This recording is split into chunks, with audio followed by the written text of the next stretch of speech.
Welcome back to the latest episode of The Black Table on the Black Star Network. I'm your host, Greg Carr, and every week we take deeper dives into topics and subjects of particular importance to Black communities, global Black communities, in fact. And today, there's no more appropriate way to label the conversation we're about to have today than a global conversation about Blackness, about modernity, about the birth of the modern world. And the brother that we have invited, who has graciously accepted our invitation to come to the Black Table, is none other than Howard French. Professor French has been a professor at Columbia University Graduate School of Journalism since 2008. He began his teaching career at the University of Abidjan in Cote d'Ivoire in the early 1980s. And many of you probably know his work as a journalist. Had a long career as a journalist, writing about Africa for the Washington Post, Africa News, The Economist, other publications. I came in contact with his work, when he was writing for the New York Times. He was a foreign correspondent and senior writer. He's reported from all over the world: Central America, the Caribbean, Africa, West and Central Africa, China, Japan. He's been twice nominated for the Pulitzer Prize. And of his several books, that certainly have impacted me and a number of folks a lot of students I've had over the years. Everything Under the Heavens: How the Past Helps Shape China's Push for Global Power. Africa, China's Second Continent. It is his latest book we are here today to discuss. And this book, this remarkable book, Born in Blackness. Y'all see it there? Africa, Africans, and the Making of the Modern World, 1471 to the Second World War. One man, I don't know how he did it, but we are going to find out together, is literally reinterpreting the history of the modern world over the last half millennia. So without any further ado, we're going to invite to the Black Table our brother, Professor Howard French. Welcome, Brother Howard. How are you, man? It's beautiful to be with you, Greg. That was a lovely introduction too, by the way. Hey, man, that's the absolute least we can do. When you work this hard, we have to honor that and elevate that. And so we're deeply grateful. We're deeply grateful. We want to jump right into it. This book, which with notes goes to 500 pages, and it is a beautiful book, beautifully written, beautifully crafted, and beautiful looking too. We talked about that a little bit before. I want to start at the end, in the afterword. As you talk about your family, you talk about your roots, you talk about your wife's roots in West Africa, Ghana, you talk about your family roots in Virginia. But there's something you say here that's going to, I think, allow us to ask you the question of how you conceived this book and what you hope to do with this book. You end the very last paragraph of the book. You say, as much as anything else, the story of my ancestors put me on the path to study the broader history of the Atlantic world contained within these covers, ending the invisibility of Africa in the construction of what we all know and experience as the modern lies at the heart of that struggle. Tell us, brother, this thing captured your imagination. You spent years on it. What are you trying to accomplish with this book? Well, to begin with, the book starts in my childhood, if you wish. I grew up in Washington, D.C. for the first half of my youth, but my ancestral roots on my mother's side of the family are in Virginia, in central Virginia. And the story as we know it dates to the period of Thomas Jefferson, where a political ally of Jefferson, later the governor of Virginia, a man named James Barber, fathered a child with a woman he owned. And that woman is my ancestor, my grandmother's grandmother. And I tell her story in this book. We have the bill of sale for that person. We have a photograph. You know that. You write about that. You said, no, this is not speculation, huh, Howard? That's right. We retrieved it from a Virginia courthouse. We have a photograph of the daughter that she gave birth to as a result of that coupling with her master. And so this has been part of my family's education or my family education and conversation since childhood. We spent summers as I was growing up on that land, leaving the city to come to the Virginia heartland and return to our roots in that sense. And then, you mentioned my wife, and this is the other big part of the story. I married a woman whose family is from Ghana, and specifically from a part of Ghana in the west of that country that has played an incredibly important but unrecognized role in the birth of modernity. Unrecognized is too weak, cut out of the story of the birth of modernity. This is the place where Europeans first succeeded in a decades-long search to connect with the wealth in gold that emanates from West Africa in the 15th century. They worked for decades to find where is all the gold coming from in Africa. And in 1471, a year that is mentioned in the title of my book, Yeah. they arrive at a place they come to call El Mina, which means the mine. And that's just a few miles from where my wife is from. And so in that sense, this has also been a family conversation for me from a very early age. And I've been married a long time now, and so I've been ruminating about all of these things. And I've also been, as you alluded to, in terms of my career, traveling a lot. I've worked all over the Atlantic Basin. I'm from the United States, of course, the American South and Pacific. I've worked in the Caribbean, Central America, Northern South America, meaning Colombia, Venezuela, etc., West and Central Africa, and I have never lived in Europe, but I speak European languages, several of them. And we all are steeped in European history, whether we like it or not. This is part of the standard way we are brought up, right? And so this was the stew out of which came this book, trying to make sense of where we, not just me, there is a bit of biography here. It's a small piece, it's a small note or set of notes in the book, but where we all came from. And that means the white people too. All of us came out of this cauldron whose base ingredient, whose most important foundation was Africa and Africans. But you start, it's fascinating how, because of course, and as folks who get this book and read it, and hoping everybody listening to us will do that, of course, and share. You traveled to many of these places that you write about, and in many of the chapters you open with your passage there. And when you said Europeans, I think, we typically think of Europeans, Africans, Asians. Those labels kind of become proxies for how we think. We reduce dissimilarities between people. And as you talked about Ghana and your wife growing up right there, I think about the fact that, of course, Ghana has this robust trade, a robust tourism industry. And so many of us who want to connect with our roots, I've been to Ghana, and I know, and maybe many of the tourists don't know when they get there, but learn that Cape Coast and Elmina are two different enterprises. And what you do in this book beautifully, it seems to me, we'll talk more about this, of course, as we get deeper into the conversation, you disaggregate Europe. I mean, I think about Cedric Robinson in his book, Black Marxism, where he opens one of the chapters and says, for all intents and purposes in the 15th century, Portugal is a metaphor. And I'm like, that always stuck with me. But when you say Elmina, when you go through, it's almost like a relay race. You have the Portuguese, then you have the Dutch, and then the Portuguese get chased, and they're going down, and then the English come in and take the thing from them, and they set up, is it Cape Coast as a kind of competing? They don't want to deal with the Elmina traffic. Could you help us understand what we miss when we don't take the time to give granular attention to these labels that we often think about when we're thinking about world history, if we think about it at all? Sure. Let me try to go back to near the beginning of this story in answering your question. Okay. And I'm going to pick up on the Cedric Robinson quote that you use. Portugal was literally nowhere in Europe in the 14th century. Portugal was a brand new kingdom. I mean, no offense to Portugal or to Portuguese people, but it was a brand new kingdom and a very poor place. There was nothing special or remarkable about Portugal. Portugal broke off from proto-Spain. Spain, under that name, didn't exist yet. It was a bunch of kingdoms, the most powerful of which was Castile. Portugal breaks off, and Spain wants to recapture it. And Portugal is desperate for some kind of economic means to get onto its feet and be able to resist Spain.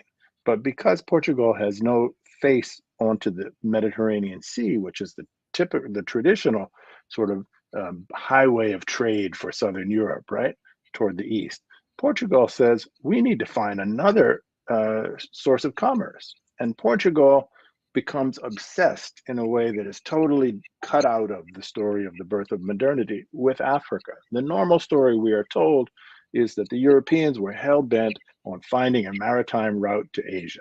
And if Africa is mentioned at all, and it usually isn't, but whenever it does come up in these sort of standard accounts of the birth of the modern world, Africa is presented as a mere obstacle. It's inert. It's historically unimportant. Africa needs to be circumnavigated.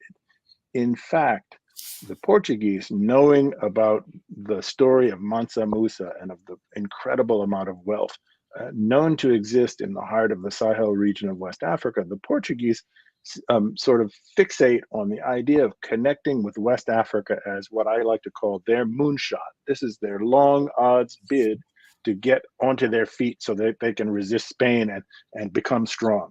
And Right. so in the early 1400s, they set out down the coast of West Africa. They're not looking for Asia. They're looking for West Africa. Huh. And they have to overcome their superstitions and their technological limitations.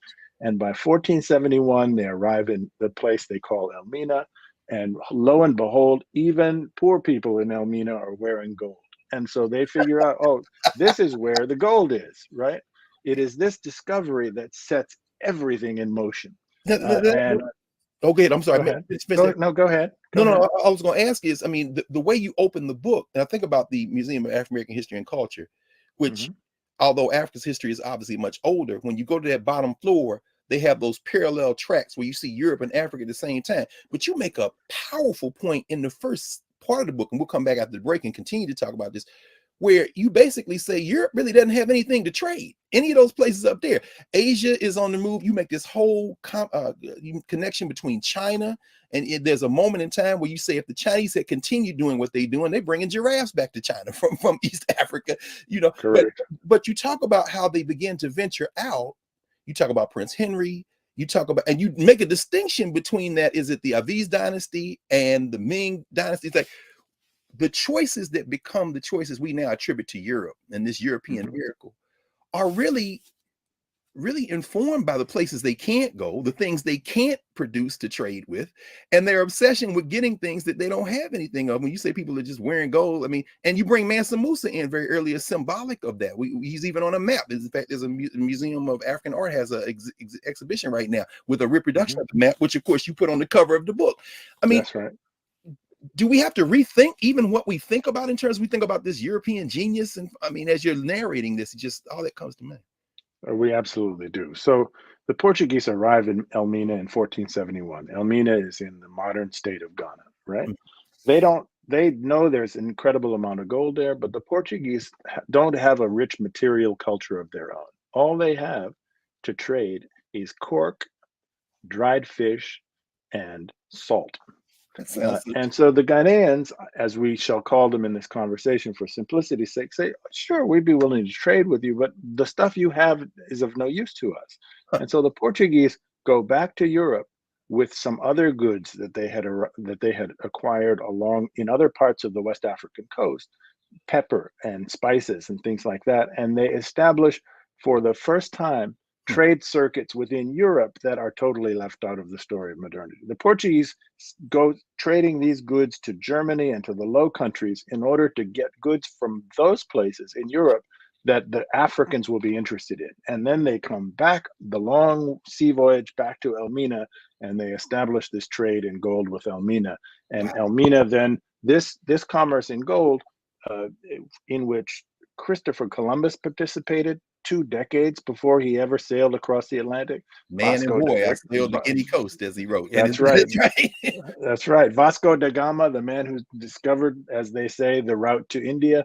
All of these famous voyagers, they are working for the Portuguese in this era to pilot ships in the trade with Ghana. And this trade is so important that a number of very important, sort of historically speaking, central things begin to happen. First of all, Portugal, poor and weak, gets 25-30% of its crown revenue in that first decade solely from trade with Elmina. This is how Portugal is established as a secure and prosperous nation. It starts in Ghana, with the gold in Ghana. Spain goes crazy with envy. Their whole project had been to reabsorb Portugal. They send a fleet to the coast of West Africa to try to capture this trade and to defeat the Portuguese. The Portuguese had intelligence about this, and therefore, even though they were far outnumbered, they ambushed the Spanish and were able to scare them off. And so the Portuguese then build this giant fort on the coast of West Africa, the very first European fortified construction anywhere in the tropics. In 1482. This is the slave trading center, as it is known today, that's near Cape Coast. In Oh, fact, even as most Ghanaians don't know, this is not really about slavery at all yet. This no, is not about a yet. trade in gold. That's right. Well, The let me spe- let me let me interrupt you. one Oh, last go thing, ahead and Greg. make that last point, and then we're gonna come back after the break. I don't want to break your Okay, momentum, though. Yes, no please. problem. So the Spanish, so the envy is such an important part of this story from Yes, beginning to end, meaning all the way to the Second World War. So yes. the Spanish, crazy about the success of the Portuguese, say, we better start funding we couldn't beat the Portuguese in West Africa. We better start funding voyages of exploration of our own. Christopher Columbus had already tried to get the Spanish to finance a bid to cross the Atlantic. They had laughed at him. Mm, Now, knowing that the Portuguese had such success in West Africa, the Spanish said, let's give some money to Columbus and see what he can come up with. If there's so much gold in the tropics, let's let Columbus see if he can get some gold for us. This is the start of it all. It's wow. not, let's sail to the Indies, let's sail to China, let's do this or that. It's all about the prosperity that stemmed from connecting with West Africa. Excellent. This is a good place. This is a good place for us, Paul. Thank you, Prof. That really does lay the foundation. We are going to take a break, and when we come back, we are going to continue with Howard French, his book "Born in Blackness." What we've just heard is basically covers much of the first part of a 5-part book, a book of nearly 500 pages, which lays this out in great detail. So, back in a moment at the Black Table.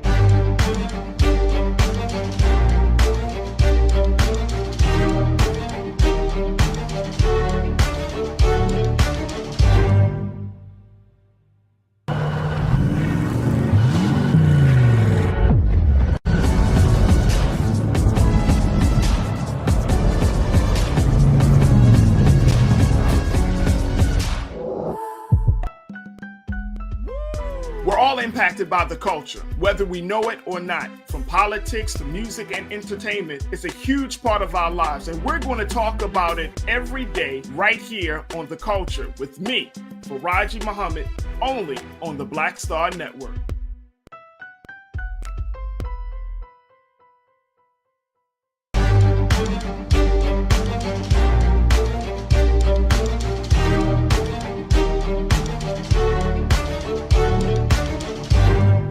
We're back. The Black Table. Greg Carr, joined today by Professor Howard W. French, Columbia University, journalist, scholar, and we're talking about his latest book, Born in Blackness. When we left, Prof, you were leading us right to the lip of the gold rush that opened up Europe, that created Europe in many ways. And around chapters 5 and 6 of part 1, you talk about these accounts and how they began to come out of Europe. And when you're talking about the attitude toward Black folk, you're very careful also to talk about the Black folk who they encounter, these Portuguese. I mean, ultimately it'll be the Asantes and others, but you also help us rethink what we know, and for most of us perhaps introduce what we didn't know about who those Africans are who encountered the Portuguese. Could you talk about that a little bit in terms of the folk who are there that the Portuguese encountered? Sure. So early in the 15th century, meaning in the 1420s and 30s, as the Portuguese begin this moonshot, as I've described it, desperate to discover the source of gold in West Africa, Hmm. they set sail down the coast of West Africa. They first arrive at what is present day Mauritania, then Senegal, and then further and further on and on. Right. In the beginning, the Portuguese are not finding gold. This is what they're looking for. And because Portugal is such a weak kingdom, they need to figure out some financial means to sustain these efforts. This is all being done under the aegis of the man whose name you mentioned earlier, Henry the Navigator, who was a crown prince of Portugal. So the first thing that they settle upon is to acquire human beings for sale into Europe. This is before the discovery of the New World, right? And so they start capturing through coastal raids, small numbers initially, small numbers of sort of isolated people who they surprise wandering along the near coast, right? In ambushes, and the Portuguese discover in taking these people back to Europe, specifically to Lisbon and to Seville in Spain, they could sell human beings for a huge profit. My God. And this is because Portugal and that part of Europe are just emerging from the Black Death, the period of the plague in which more than a third of the population had died. And so manpower is in desperately short supply. And so they're capturing these poor individuals, and they're focusing on areas of the coast that are not heavily defended. And that's because European technology was not, in fact, much superior, if at all superior, to West African technology. The one thing the Europeans had that the West Africans did not have is tall-masted sea vessels. Otherwise, the military means of the Europeans and the West Africans was in rough parity. And so they're looking for places that are undefended, where there are not strong kingdoms, to capture people. Eventually, add to folks who are listening, you do make the point, however, that it wasn't that there wasn't an African capacity to even develop maritime technology. You do linger for a moment on the myth, maybe some people have talked about, or perhaps myth, you say, well, we don't know, about the expeditions in Mali that they tried to do some ship, and perhaps they took gold and tried to get into the ocean, into the Atlantic Ocean. Oh, I believe firmly in that in the early 1300s, and so this is almost 200 years before Columbus, West Africans in the Kingdom of Mali had a vision of the world being round, and out of geopolitical strategy, they conceived of a bid to cross the ocean to discover what lands lay on the far side of what we call the Atlantic, in order to establish a trade in their gold.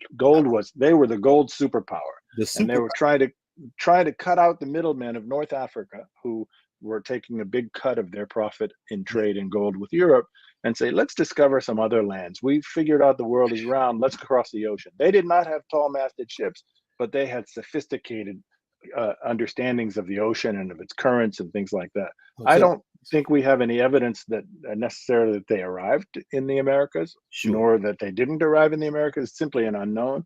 But the idea of this conception of theirs, and of two bids, in fact, to try to cross the ocean, is pretty well established. We have very good reason to believe in this. That's interesting. The Guyanese scholars, we both know, Ivan Van Sertima, in his book, They Came Before Columbus, kind of takes that conjecture and tries to extend it. And of course, I guess it's kind of interesting because, as you were talking before we came on, your previous publisher, Random House, actually published that book, and the acquisitions editor was Toni Morrison, who you start with a quote at the beginning. It's just there you go. But I didn't mean to interrupt you. In chapters 9 and 10, man, that chapter, Wealth and Peoples and Things, because we often hear this, Black people sold, Black people into slavery, but you do an excellent job of helping us understand that if you're West African, for example, I think you use the Akan, for example, then you go to Benin.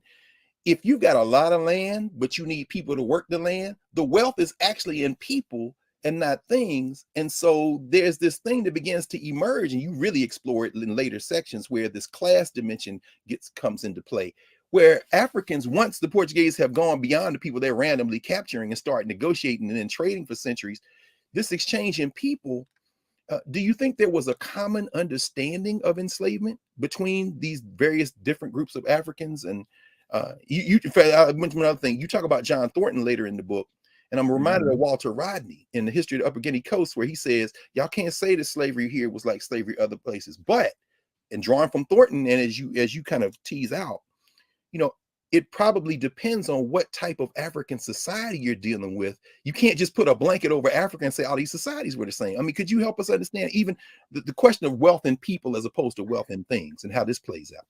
These are such vital questions. First of all, linking to your previous question, the Portuguese quickly discover that these coastal raids that they're doing is costly to them. They're not strong enough to impose themselves uniformly along the West African coast.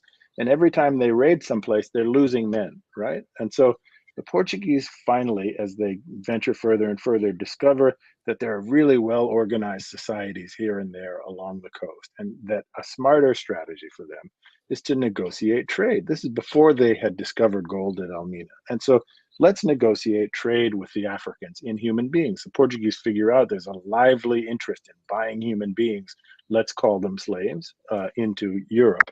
In fact, eventually 10% of the population of Lisbon and of Seville in Spain become African as a result of this trade. The question is often asked to me, much as you did, Well, so doesn't this mean that Africans are equally culpable for the slave trade, or that white people have nothing to be ashamed of, or that this was nothing unusual, or why are you laying a guilt trip on us about this thing? There's just all this peremptory questioning about the basis of the slave trade. Africans, a few things need to be said. First of all, before the establishment of truly extensive links between Europe and Africa, Africans didn't think of themselves as African. It's a hard thing for us to wrap our minds around, right?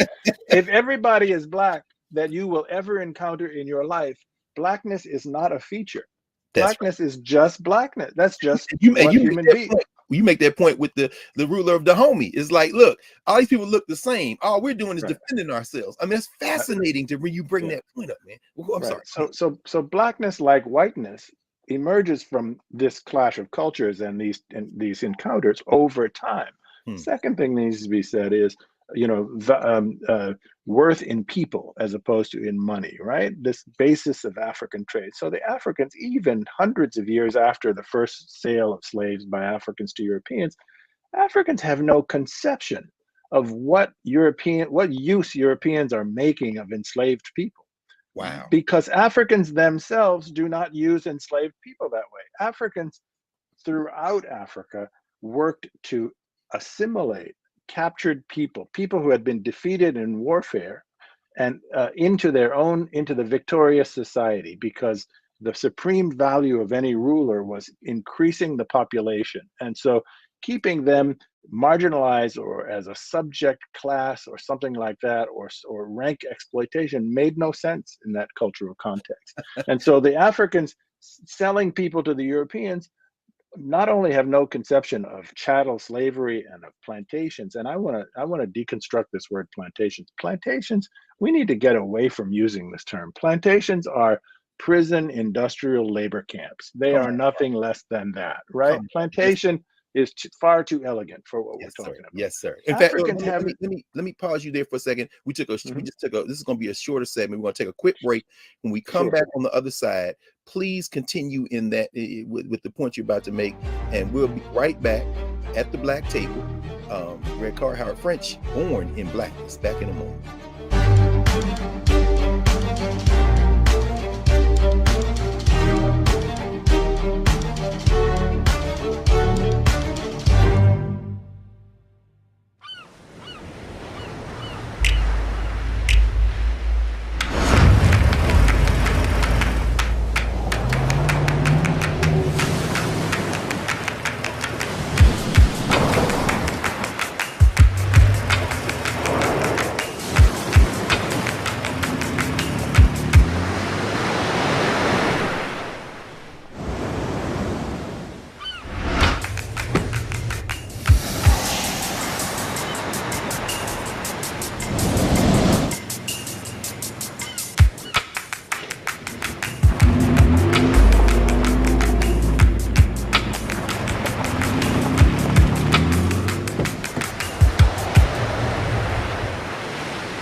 Don't you think it's time to get wealthy? I'm Deborah Owens, America's Wealth Coach, and my new show on the Black Star Network focuses on the things your financial advisor or bank isn't telling you. So watch Get Wealthy on the Black Star Network.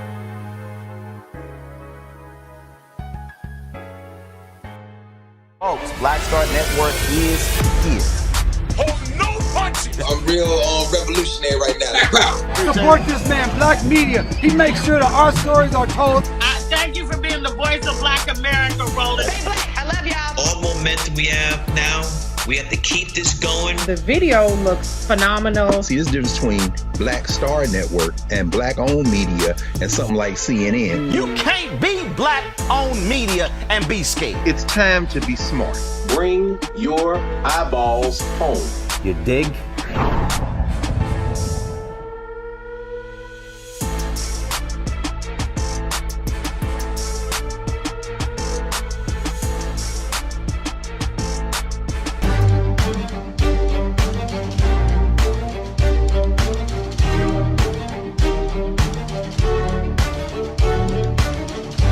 Welcome back to the Black Table. I'm Greg Carr here on the Black Star Network, and we are in the middle of one of, if not the most important conversation Black folk need to have when it comes to historical memory, the birth of modernity in Africa's place, with Professor Howard French. Prof, when we left, you were just leading up to the creation of these prison industrial death camps, these labor camps, these plantations. And again, you all have to get this book. It's almost 500 pages.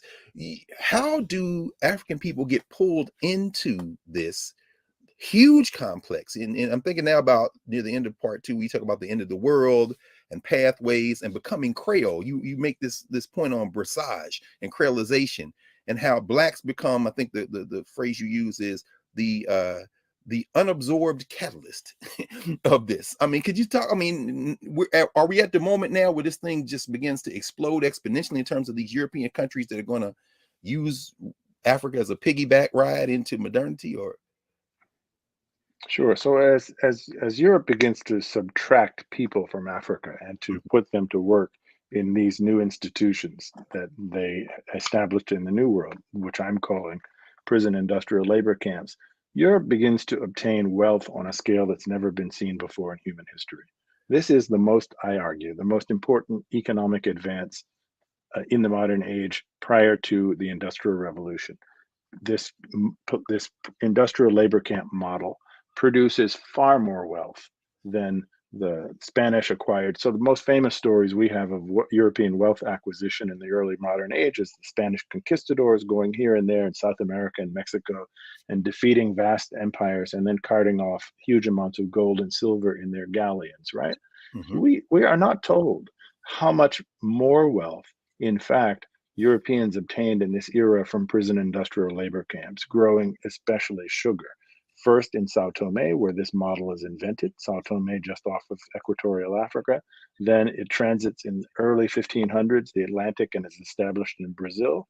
And then in 1630, it sets up shop in Barbados under the English, and then into the French Caribbean, Martinique and Guadeloupe, and finally Haiti, which is the richest, it's not called Haiti yet, it's called Saint-Domingue, but French-controlled and the richest colony in the history of the world. This is a cycle. In each of these places, each of these individual places, take Barbados, 1/3 the size of the city of Los Angeles. The exploitation of hundreds of thousands of Africans creates far more worth in that tiny little place than all of the gold and silver that the Spanish carted off. Right? Can I ask so you, you're asking, yes. No, I was going to ask you, in part 3, you got a chapter, I think it's chapter 20, capitalism's big jolt. And I don't think people understand the impact of sugar and then the triggering of caffeine and then cocoa. I mean, you know, I often tell students this is almost like the international drug trade starts with Europe. But when you talk about Barbados, and we will have to have you back because in terms of contemporary politics, I would love to hear what you think about somebody like Mia Moore Motley in Barbados breaking away from the crown. Barbados, that little place, you know, because they have this proxy war. So could you talk a little bit about how these commodities literally created the political economy of these European nation states? Sure. So Barbados is, in fact, the beginning of the British Empire. Britain was a bit player in this story prior to the Barbados. Sugar is an extraordinarily rare and lucrative luxury item. And so the English had watched the Portuguese make an incredible fortune in Brazil. And they said, we got to do this too. And they captured Barbados, which had the Spanish controlled most of the Caribbean, but they had focused on the big islands, Cuba, Hispaniola, and Jamaica, which they originally controlled. And so the English said, okay, these smaller islands close to South America, the Lesser Antilles, we can take over these and start this model. This is where England's wealth and preeminence in the world begins. This is the very foundation. It's in that tiny place of Barbados. And it begins with sugar and the extraordinary profits that are made from sugar. And it's not just an economic story of incredible wealth extracted from African labor in a little tiny postage stamp sized place like Barbados, but it changes English society in fundamental ways that your question alludes to. So sugar and coffee become commercially available for the first time. In 1650, a coffee shop is opened in the city of Oxford in England. Right away, it spreads to London. English people become addicted to sweet coffee. Some entrepreneur gets the idea, that if you have a captive audience sitting in what we'll now call a cafe or a coffee shop drinking Yes, a sir. stimulant, they like to discuss the affairs of the moment, the affairs of the day. Let's sell them a broadsheet with the news. This is the birth of newspapers. Come on, And man. it is out of the birth of newspapers, which is derived from all of this extracted African labor, that English democracy takes its seat. Citizens begin to feel for the first time, we have a right to know what's happening in our country. This is a citizen's right. And we are going to be part of the debate. All of this flows from expropriated labor.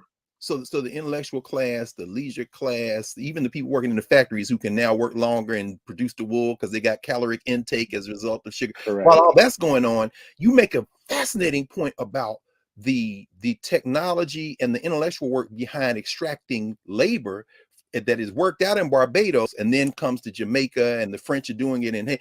And as I was reading, and I'm thinking, you really have laid the foundation for how we should even reimagine how we think about labor in a modern capitalist society. They're working the hell out of these people, and ultimately dehumanizing labor becomes a foundation in modern capitalism. But that stuff's worked out in the plantations too. Well, the like you said, the prison industrial camps as well, isn't it? Yes, and that's why I insist on that term, because this is a new form of labor organization. First of all, chattel is new. In other words, the reduction of human beings on the basis of race to the state of bestiality, that's new.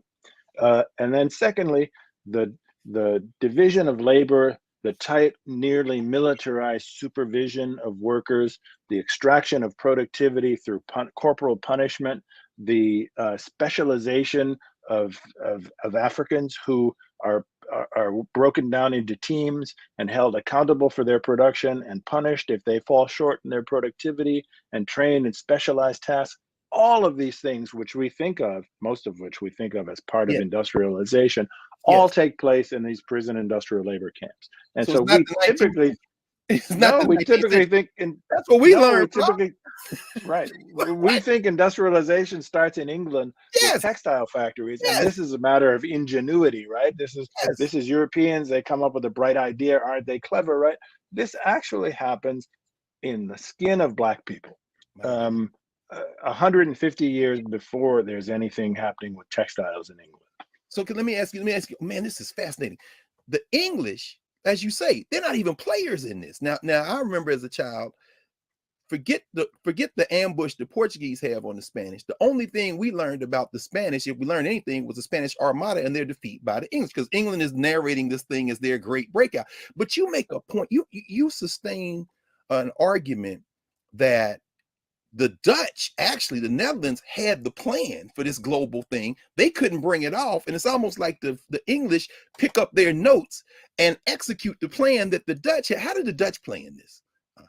Well, so the Dutch have always been a small maritime nation, no natural resources, fragile land subject to flooding. And so they've always been outward looking, right? And the Dutch were, in the early modern era, they were the subjects of the Spanish. And the Spanish were Catholic, of course. The Dutch were predominantly Protestant. And the Spanish were taxing the Dutch heavily. And so this is kind of the American story well before America was born, right? Taxation with no representation. There's a religious dimension. The Dutch got fed up and said, we're going to do our own thing. We're going to break away from you. But because the Dutch were such important elements in the Spanish commercial world, the Spanish fought back and tried to retain them. And so the Spanish, knowing how much money, the Dutch, knowing how much money the Spanish were deriving from Portugal, because in 1580, Spain and Portugal merged. The Dutch didn't attack Spain, they attacked Portugal. And they went to Brazil and they stripped off Portugal's sugar colonies in Brazil. They knew this was the secret of Spanish wealth. And so the Dutch then say, okay, let's run with this. We've got Bahia, we've got Pernambuco. Let's establish some colonies in North America, namely in New York, because these places in wherever sugar grows, the land is so valuable from the productivity of enslaved people, it doesn't make sense to farm anything else. It doesn't make sense to produce anything else. And so New York is made as a supply colony for the rest of the Dutch sugar world, right? And that's so they have New Amsterdam before New York. Yes, that's New Amsterdam, right? So the Dutch have this integrated idea of what empire should look like, and this is what the English The English see the Dutch success and say, we can beat the Dutch. We're bigger than them. We're also a maritime player. Let's build up our naval power, and we'll take them on and just steal their model. And so that's exactly what the English do. It's amazing. And of course, as you talk about in the book, I mean, Jamaica becomes their Haiti of sorts. And I laughed out loud, man, in reading that chapter, A Few Acres of Snow, where Voltaire says, look, man, Canada, man, you can't grow nothing up there, just a few acres of snow.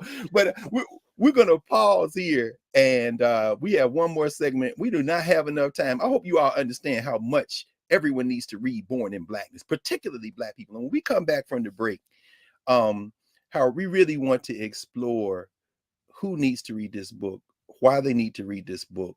And as we're listening to you, you also narrate the story of Black resistance, which is so remarkable. So when we come back after the break, we're going to continue our conversation with Howard French, Born in Blackness. The Black Table, Black Star Network, back in a moment.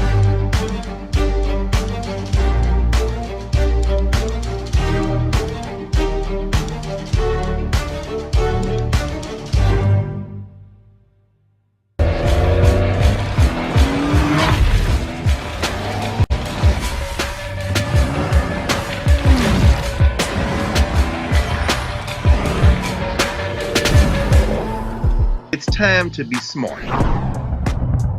Roland Martin's doing this every day. Oh, no punches. Thank you, Roland Martin, for always giving voice to the issues. Look for Roland Martin in the whirlwind, to quote Marcus Garvey again. The video looks phenomenal, so I'm really excited to see it on my big screen. Support this man, Black Media. He makes sure that our stories are told. See, this difference between Black Star Network and Black-owned media and something like CNN. I got to defer to the brilliance of Dr. Carr and to the brilliance of the Black Star Network. I am rolling with Roland all the way. Honored to be on a show that you own. A Black man owns the show. Folks, Black Star Network is here. I'm real revolutionary right now. Roland was amazing on that. Stay Black. I love y'all. I can't commend you enough about this platform that you've created for us to be able to share who we are, what we're doing in the world, and the impact that we're having. Let's be smart. Bring your eyeballs home. You can't be Black-owned media and be scared. You dig?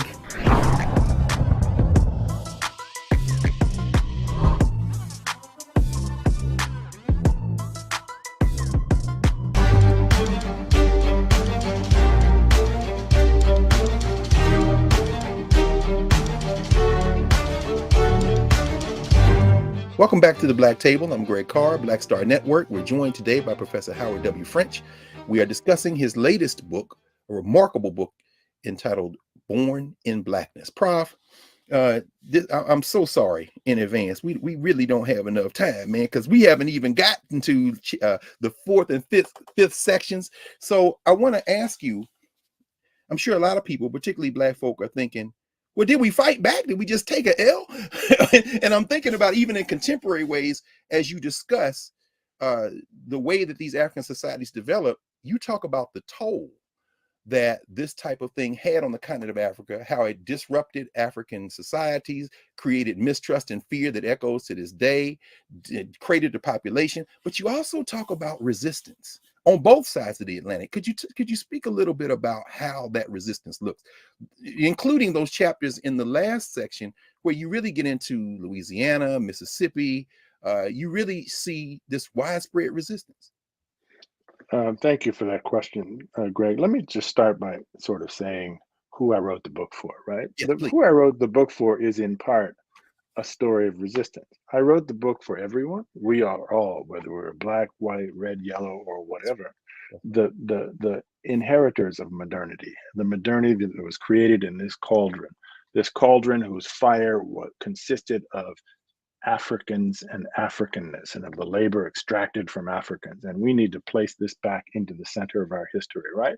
But I wrote this book in specific with the desire to persuade African Americans of the urgency of reconnecting across borders with the bigger, broader history of Blackness, and to understand that resistance for us as a community consists not only of fighting our national battles and existing parochially. We got our hands full in this country, but we have to overcome the idea of resisting in a parochial sense, meaning, just fighting local battles.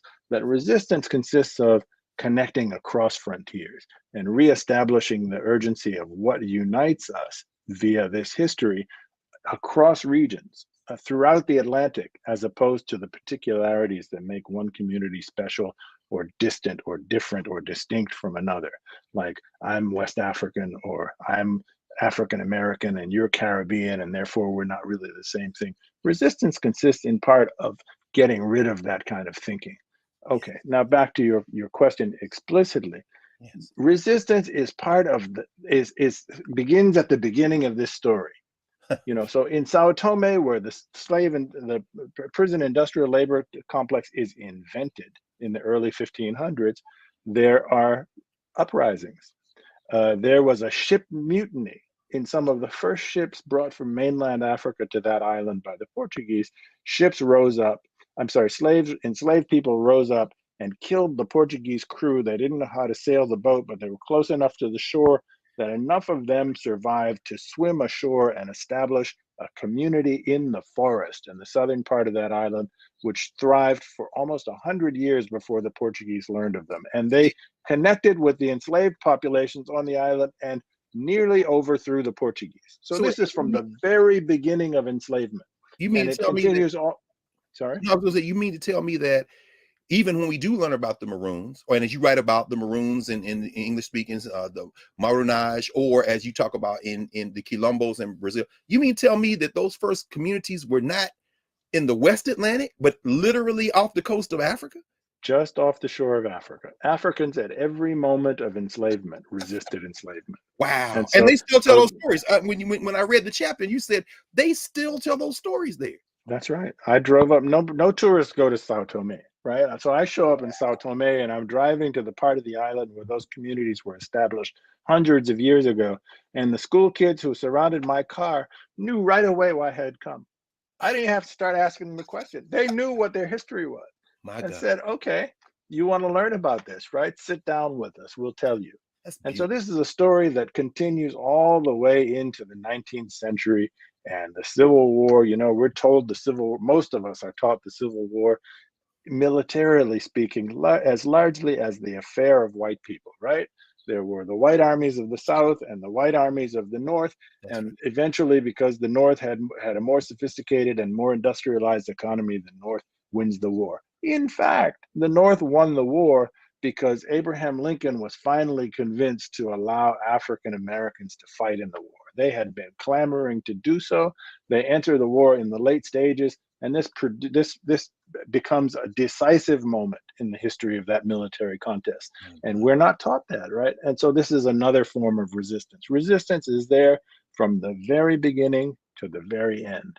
And you, I love it. And of course, everybody, you just have to read this book because we've left everybody. When you quote Dessalines and you talk about Toussaint, and if Napoleon hadn't sold them out, maybe they could have worked something out. You just go through, and then Charles Desmond, and you talk about all these rebellions, and then you end. And I couldn't help but think of August Wilson when you quoted Amiri Baraka near the end, when you're talking about the gift of Black folk. Wilson's three of his B's, right? Baraka, the blues, Ramari Bearden, the gift of Black folk. And then you evoke Du Bois. And by the way, you all, he's got everybody in there. CLR James, Eric Williams. We've left so much to the side. Maybe, Prof, as we kind of wind to a close, you can help us understand not only the gift of Black people, but the responsibility of everybody in the world to recognize indifference. There isn't something to exploit, as we see what Europe does, but perhaps something to celebrate and learn from. But those last few chapters, you really do hone in on the implications of this history for our contemporary world, particularly for Black people. Could you talk about that for a little while? Sure. The gift of Black people, Greg, is threefold. First of all, Black people created the West. I can see people shaking their heads, falling out of their seats. What do you mean they created the West? There could have been no West without Africa and Africans. What do I mean by the West? I mean this condominium that it existed economically and politically speaking between Western Europe, the Atlantic nations of Europe, and the continental United States, what becomes the United States. It would never have happened without African Africans. before the year 1820, 4 times as many people were brought across the Atlantic from Africa than from Europe. Those are the people who, under conditions mostly of chattel slavery, did the hard work that made the West viable as a thing, that made the American colonies viable as an economic venture. There would have been no West without this input, right? So first gift, the West. Second gift, modernity. It is out of this condominium of the West that the thing that we casually call modernity arises, that Europe and the Americas begin to ascend and separate themselves from previous parts of the world centers of economic wealth in the world, India and China and the Muslim world in the so-called Middle East and whatnot, right? This is where the wealth of the West derives from. Third thing, America. What is it that makes America America? This is a complicated question, but the most predominant piece of the answer to this question is the African-American content, the African-American input. It is what makes American speech special. It is what makes American music special.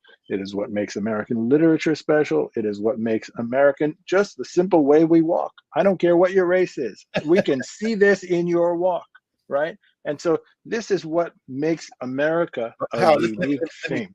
Don't want to interrupt you, but I just want to chime in for folks who understand that this brother has traveled the globe, reported from all over the world. So when you say that, you're not just talking about something you've researched. This is a thing you've seen. There's an American walk around the world, and you say and lived.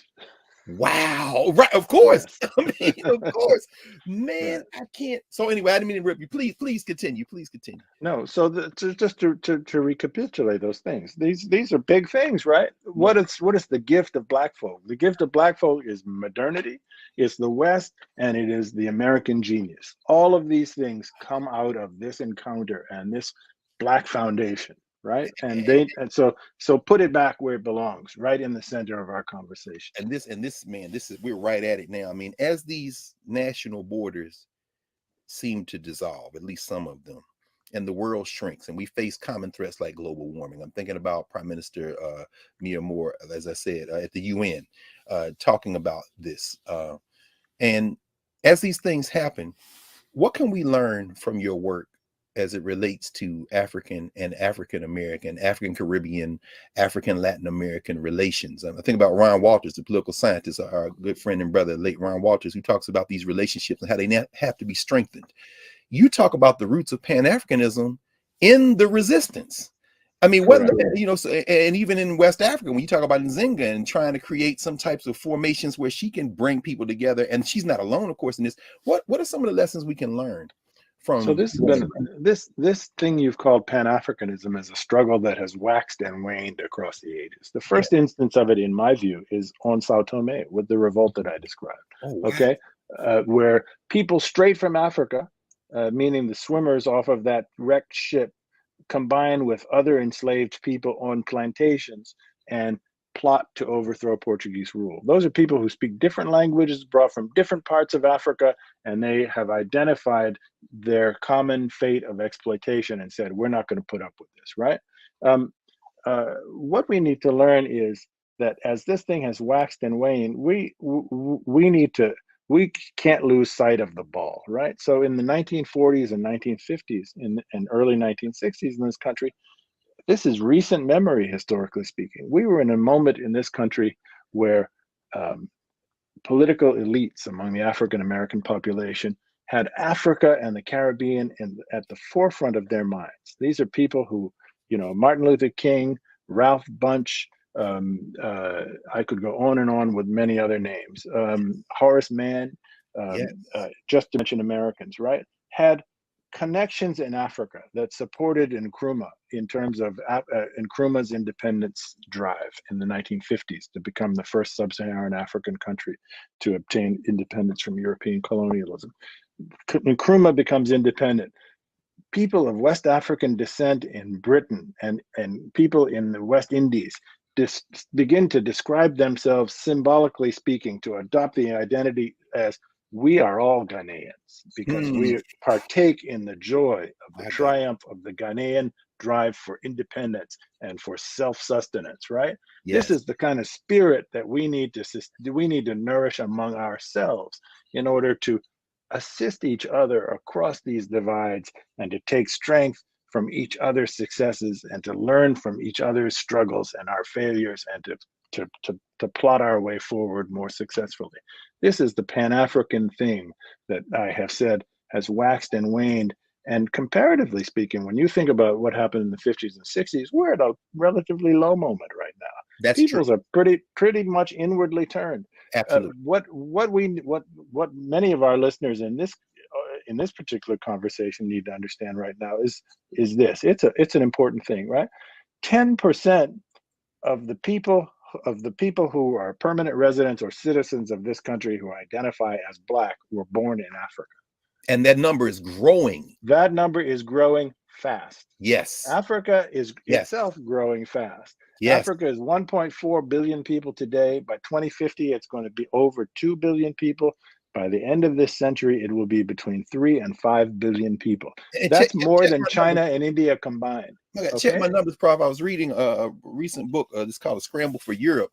And the author was making the point that at this time, he's estimating about 40% of those people in Africa are under 15 years old. Does that sound right to you? It's correct. Yeah. That is. Yeah. There's a demographic. What? There's a youth boom in Africa right now. There's a youth boom, and they're sitting on 1.4 billion and growing, and have all these cousins in the diaspora who seem determined to look inward instead of outward. I mean, we only have about a minute left, and I wanted to ask you, even because everybody's talking about the 1619 Project, and for me, it strikes as a little bit overly nationalistic. And you got a whole section where you talk about these Africans that were with the Spanish and it came with the Portuguese.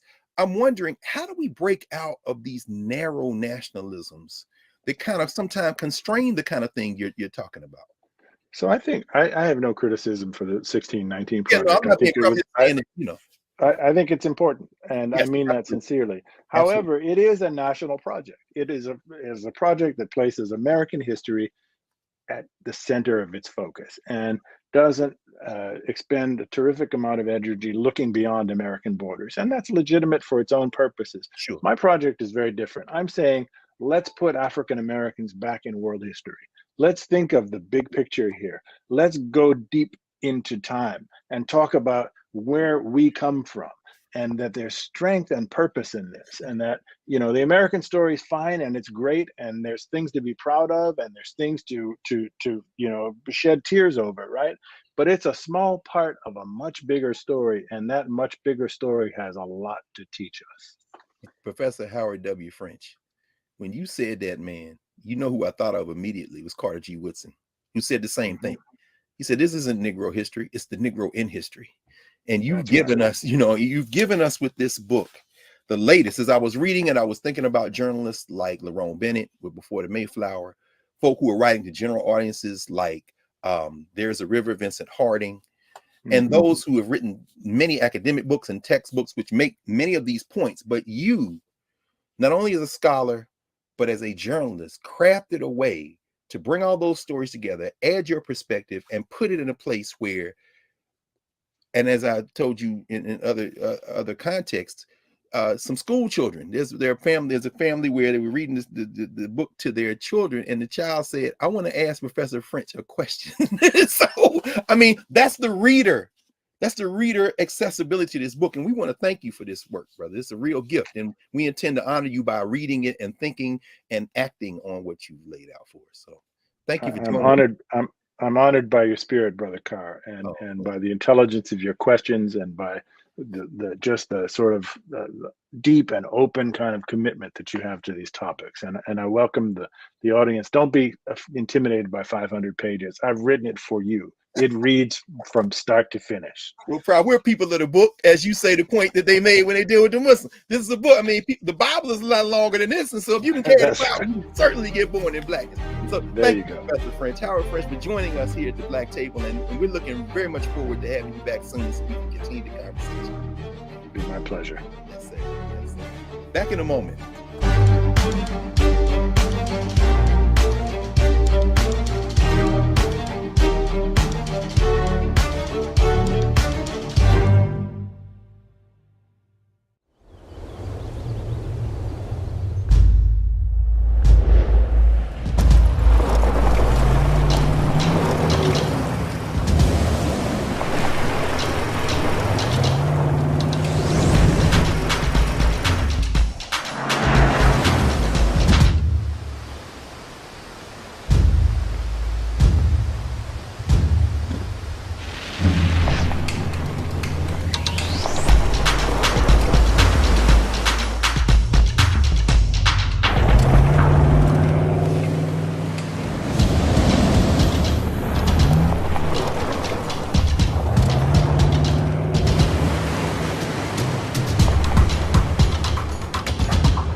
Hi, I'm Dr. Jackie Hood Martin, and I have a question for you. Ever feel as if your life is teetering and the weight and pressure of the world is consistently on your shoulders? Well, let me tell you, living a balanced life isn't easy. Join me each Tuesday on Black Star Network for A Balanced Life with Dr. Jackie. We'll laugh together, cry together, pull ourselves together, and cheer each other on. So join me for new shows each Tuesday on Black Star Network, A Balanced Life with Dr. Jackie.